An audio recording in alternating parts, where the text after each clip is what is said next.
세상에 믿을 건 내 손에 쥔 것뿐이었습니다. 70년을 그렇게 살았습니다.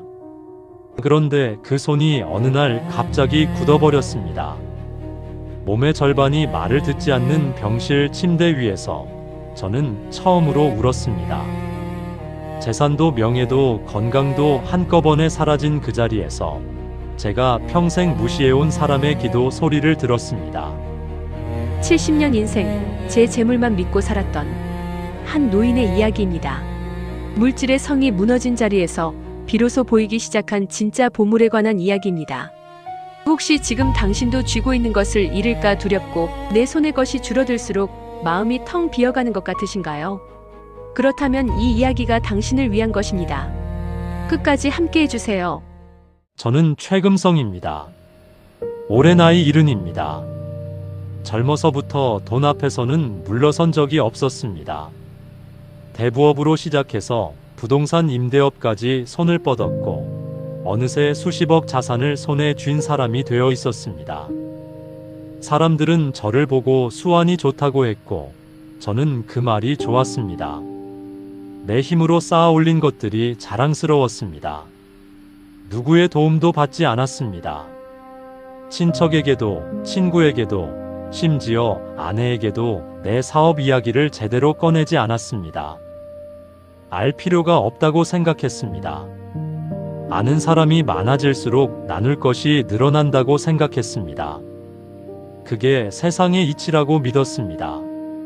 집에는 커다란 금고가 하나 있었습니다. 제가 직접 고른 것이었습니다. 두꺼운 철문에 번호와 열쇠를 동시에 맞춰야만 열리는 제품이었습니다. 그 열쇠는 항상 제 몸에 지니고 다녔습니다. 잘 때도 머리맡에 두었고 외출할 때도 양복 안주머니 깊숙이 넣어두었습니다. 누가 건드리는 것을 용납하지 않았습니다. 아내가 청소를 하다가 열쇠를 잠깐 옮겨놓은 적이 있었는데 그날 저는 아내에게 심하게 화를 냈습니다. 2번 다시는 내 물건에 손 떼지 말라고. 그게 제 세계의 전부였으니까요. 아내는 교회를 다녔습니다. 결혼 초부터 그랬는데 저는 늘 못마땅했습니다. 헌금 봉투를 챙기는 것을 보면 속이 뒤집혔습니다. 하나님이 밥을 먹여주냐, 하나님이 세금을 내주냐, 그렇게 면박을 주었습니다. 한 번은 아내가 주일 헌금을 챙기는 것을 보고 밥상을 엎은 적도 있었습니다. 아내는 그날도 아무 말 없이 밥상을 치웠습니다. 눈물 한 방울 없이 조용히. 저는 그 침묵이 굴복이라고 생각했습니다. 이제 와서 생각해보면 그건 제가 도저히 가질 수 없는 품이었습니다. 아내는 저와 싸우는 것이 아니라 저를 위해 참고 있었던 것이었는데 저는 그것을 약함이라고 보았습니다. 자식들과도 사이가 좋지 않았습니다. 큰아들은 제가 하라는 대로 사업에 투자했다가 손해를 봤다며 저를 원망했고 작은 딸은 남편 되는 사람이 마음에 들지 않는다는 이유로 결혼식에 얼굴도 내밀지 않은 제게 등을 돌렸습니다. 둘 다 먼저 가슴에 못을 박은 건 자식들인데 왜 제가 먼저 손을 내밀어야 하냐는 게 제 생각이었습니다. 그렇게 몇 해가 지나다 보니 명절에도 연락이 없는 집이 되었습니다. 어쩌다 아내가 자식들 이야기를 꺼내면 저는 듣기 싫다는 듯이 방으로 들어가 버렸습니다. 그렇게 단단히 닫아버린 마음이 스스로도 편했습니다. 그런 제게 유일하게 가까운 사람이 있었습니다. 30년 지기 동업자 김 사장이었습니다. 함께 부동산 개발 사업에 뛰어들어 제법 큰 돈을 굴리고 있었습니다. 저는 그를 믿었습니다. 가족도 못 믿던 제가 그를 믿었다는 게 이제는 기가 막히지만 당시에는 그 사람만큼은 다르다고 생각했습니다. 계약서에 도장을 찍을 때 그의 눈을 보면서 저는 이 사람은 괜찮다고 생각했습니다. 돈 앞에서 두려워할 줄 아는 사람이라고. 세상에서 가장 큰 실수였습니다. 이상한 낌새가 느껴진 건 어느 화요일 오전이었습니다. 사업 진행 상황을 확인하려고 전화를 걸었는데 김 사장의 전화기가 꺼져 있었습니다. 아침에 1번, 점심에 2번, 저녁에 3번을 걸어도 마찬가지였습니다. 사무실로 찾아갔더니 직원들이 보이지 않았고 문은 잠겨 있었습니다.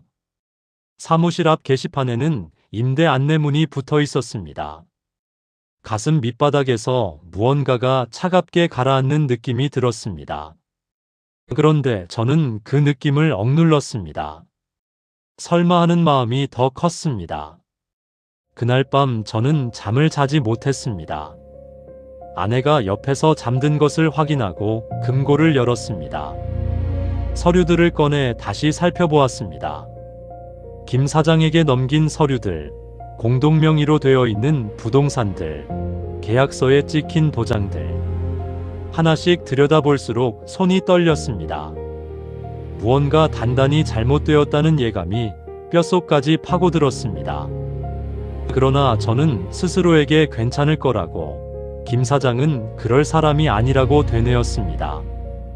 다음 날 아침, 저는 변호사를 불렀습니다. 사태를 파악하는데 반나절이 걸렸습니다. 김 사장은 사흘 전 이미 가족과 함께 출국했습니다. 제 명의로 된 부동산들은 이미 담보로 잡혀 있었고 공동투자금은 흔적도 없이 사라져 있었습니다. 수십억이 그냥 증발한 것이었습니다. 변호사가 무언가를 설명하는데 귀에 들어오지 않았습니다. 머릿속에서 웅웅거리는 소리만 났습니다. 70년 인생에서 처음으로 발밑에 바닥이 없어진 것 같은 기분이 들었습니다. 경찰서로 뛰어갔습니다. 고소장을 썼습니다. 그러나 담당 형사는 차분한 얼굴로 말했습니다. 이미 출국 금지 조치를 했지만 당사자가 국내에 없어 시간이 걸린다고. 자산 회수는 소송이 확정된 이후에나 가능하다고. 소송 기간만 수년이 걸릴 수 있다고. 그 말들이 귀에서 맴돌았습니다. 저는 경찰서 계단을 내려오다가 머리를 부여잡았습니다. 눈앞이 핑 돌았습니다.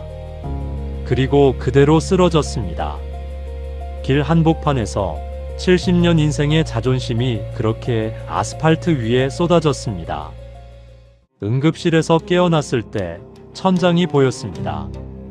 하얀 천장이었습니다.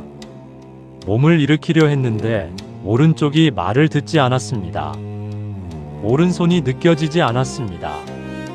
간호사를 불렀는데 목소리가 제대로 나오지 않았습니다.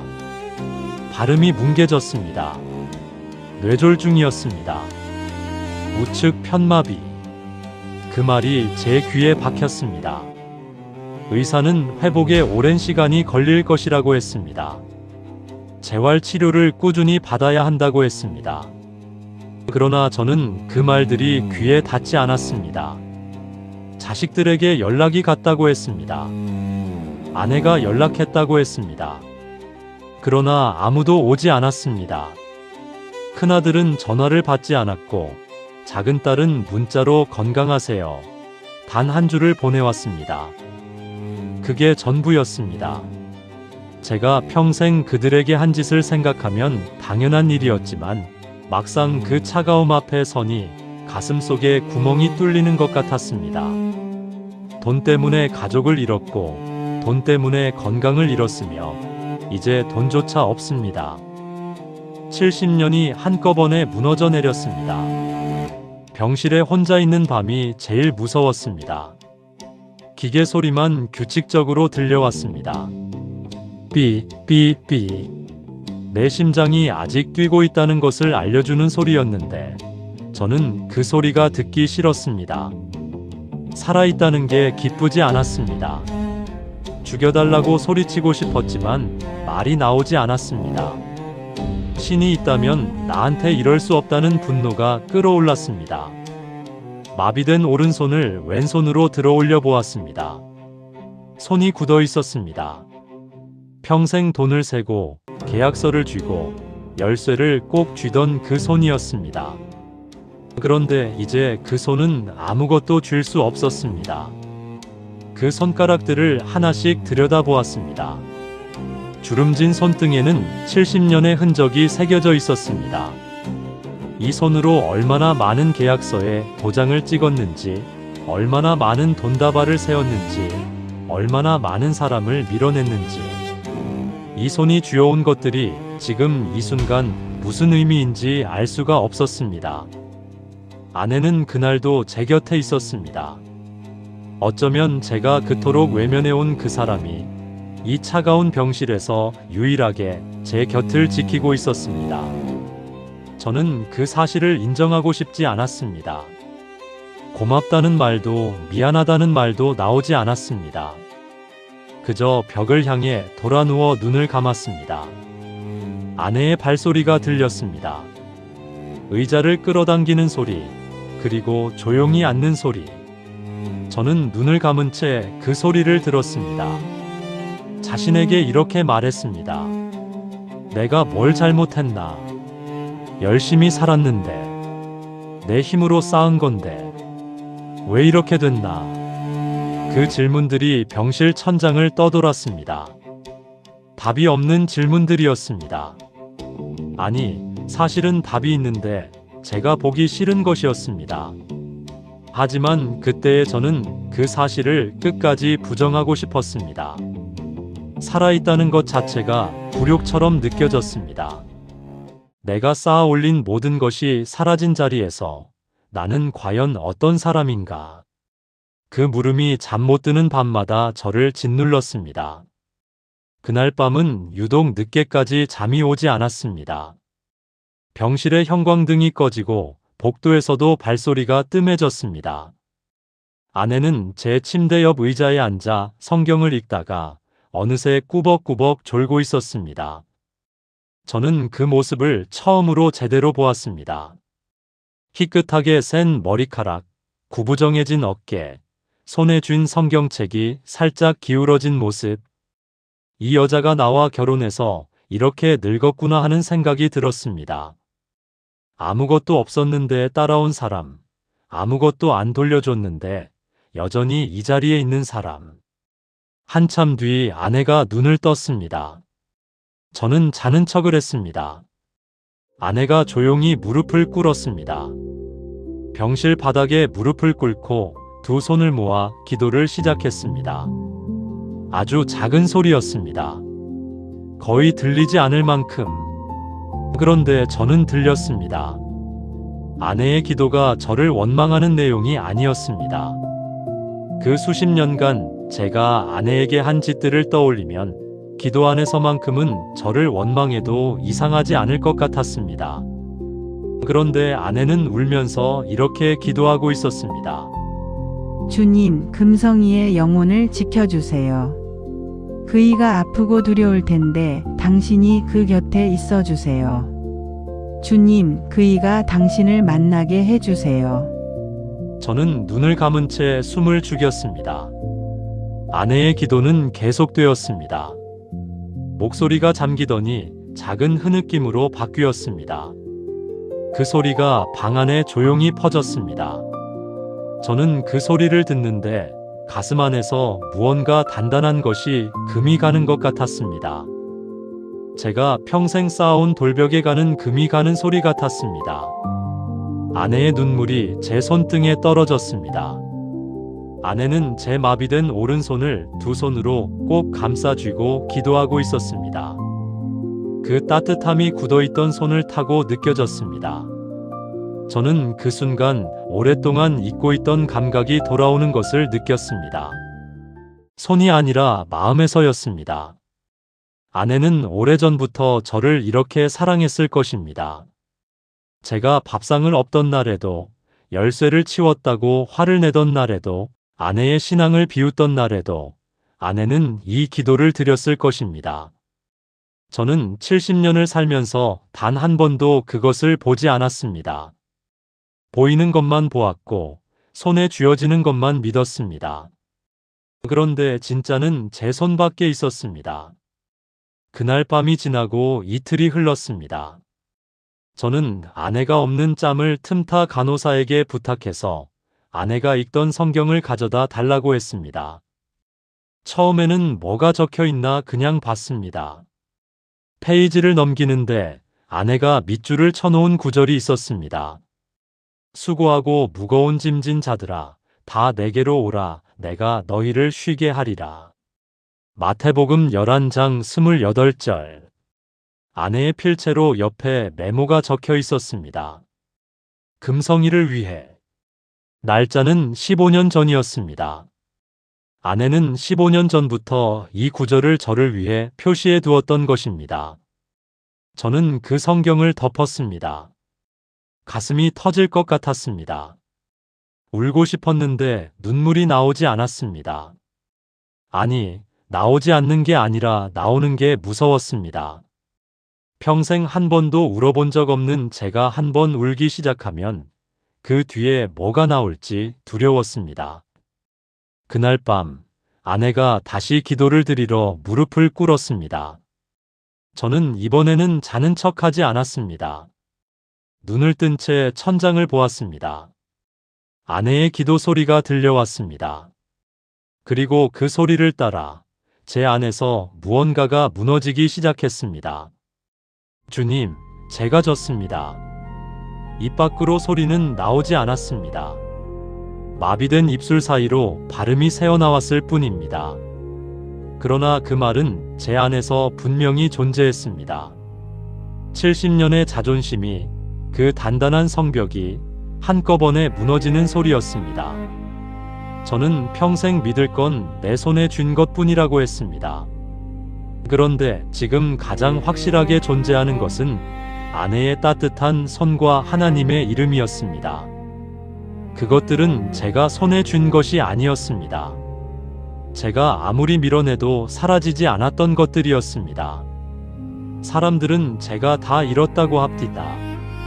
평생 모은 수십억 재산, 떵떵거리던 건강, 내로라 하던 명예까지. 다 사라졌습니다. 그런데 말입니다. 이 마비된 몸으로 병실 침대에 누워있으니 70년 평생 한 번도 보지 못한 게 보이더군요. 나는 내가 내 힘으로 그 높은 성을 쌓은 줄 알았습니다. 내 주먹이 제일 세고 내 통장이 내 신인 줄 알았어요. 그런데 그 성이 모래성처럼 무너지고 나니까 그제야 그 밑바닥에서 나를 지탱하고 있던 진짜가 보였습니다. 그건 내가 그토록 무시했던 아내의 눈물이었고 그 투박한 기도를 통해 나를 기다리고 계셨던 하나님의 손길이었습니다. 하나님, 제가 졌습니다. 돈이 없으면 죽는 줄 알았는데 당신이 없어서 내 영혼이 이미 죽어 있었다는 걸 이제야 압니다.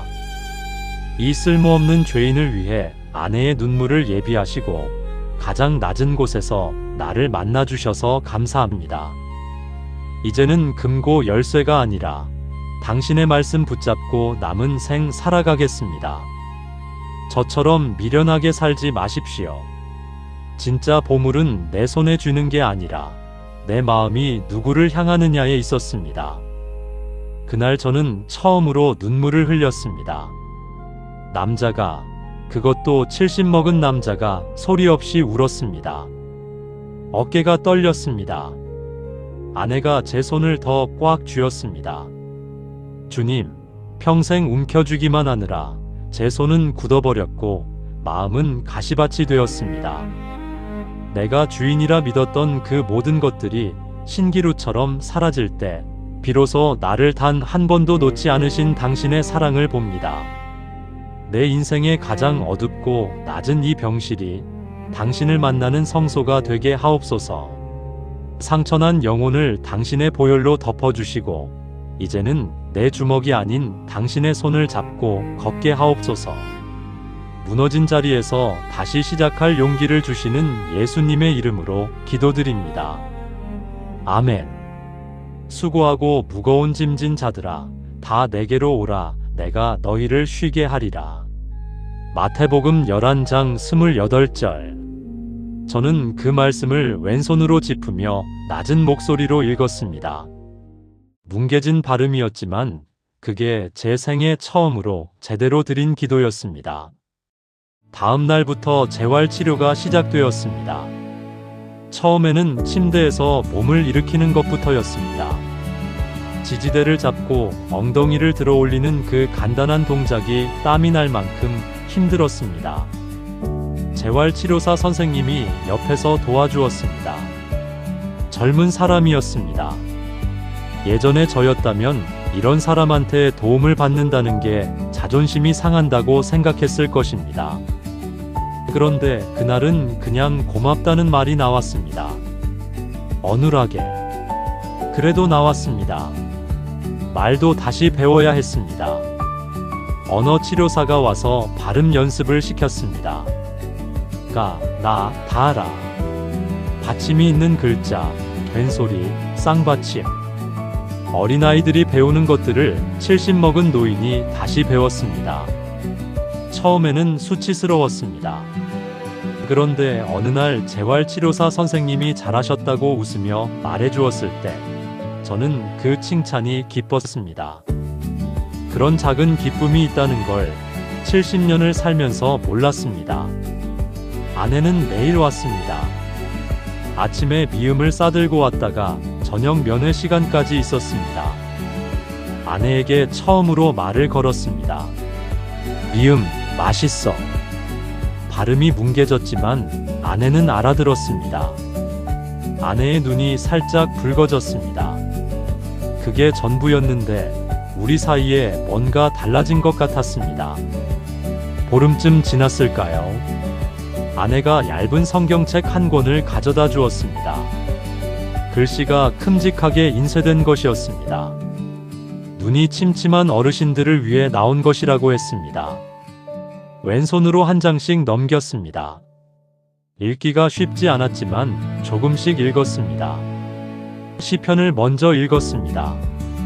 내가 사망의 음침한 골짜기로 다닐지라도 해를 두려워하지 않을 것은 주께서 나와 함께 하심이라. 그 구절 앞에서 한참 멈추었습니다. 이 말이 이렇게 좋은 말인지 70년 동안 몰랐습니다. 2달이 지났을 때 아내에게 미안하다는 말을 했습니다. 밥상 엎은 것, 열쇠 때문에 화낸 것, 교회 다닌다고 구박한 것, 가족들 다 내쫓은 것. 하나씩 말하다가 말이 막혔습니다. 아내는 괜찮다고 했습니다. 그 말이 저를 더 울게 했습니다.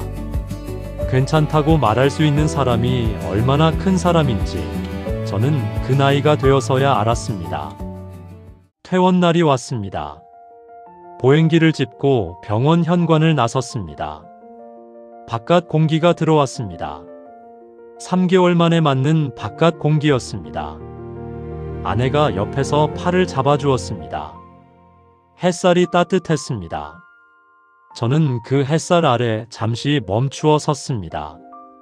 이렇게 평범한 것들이 이렇게 좋을 수 있다는 걸 처음 알았습니다. 집으로 돌아왔습니다. 집이 작아 보였습니다.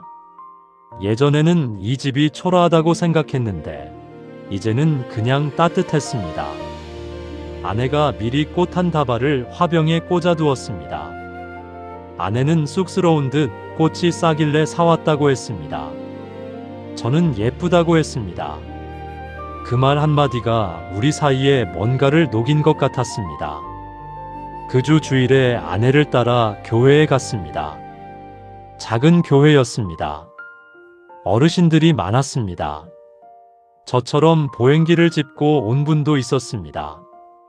예배가 시작되었습니다. 찬송가를 부를 때 제 옆에서 아내가 노래를 불렀습니다. 저는 가사를 따라가지 못했습니다. 그냥 아내의 노랫소리를 들었습니다.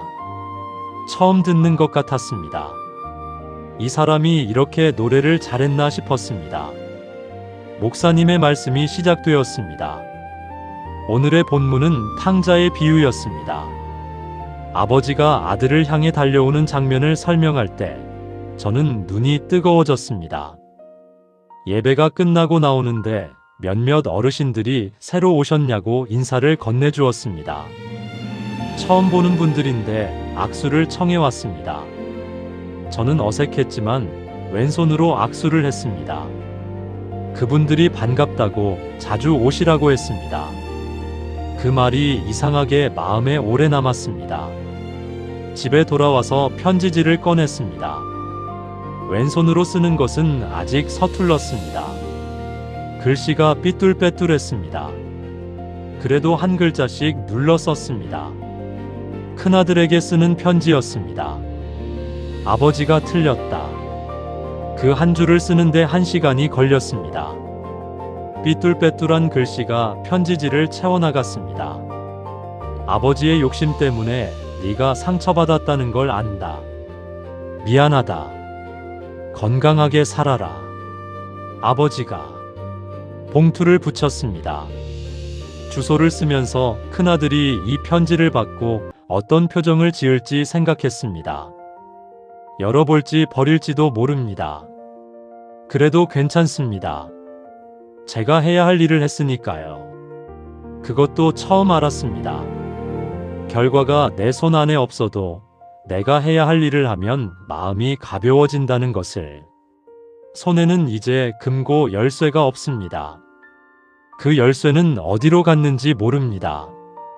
병원에 실려갈 때 양복 주머니에 있었을 텐데 사라졌습니다. 찾지 않았습니다. 이제는 그 열쇠가 없어도 됩니다.